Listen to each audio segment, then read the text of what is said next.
নমস্কার বন্ধুরা, আশা করি সবাই ভালো আছো। তো আজকে বাজার নিয়ে চলে এসেছে। দেখো এখানে আছে আদা রসুন আর অনেক রকম সবজিও নিয়ে এসেছে।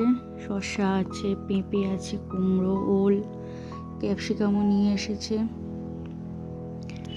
আর এই মুদিখানার টুকিটাকি একটু বাজার করা হয়েছে। তো আজকের দুপুরের মেনুটা একদম সিম্পল ছিল, মাছের ঝোল, সবজি দিয়ে, কাঁচা লঙ্কা দিয়ে পাতলা করে ঝোল। আর ডিনারে করেছিলাম হচ্ছে সবজি দিয়ে চিকেন, একদম ছোট ছোট করে কেটে বিভিন্ন রকম সবজি দিয়ে, গাজর, বিনস ছিল, ব্রকলি দিয়ে, ক্যাপসিকাম, পেঁয়াজ দিয়ে একদম পাতলা স্টুয়ের মতো করেছিলাম, আর রুটি। আর রাত্রিবেলা দেখলাম হাজব্যান্ড মিষ্টিও এনেছে অনেক।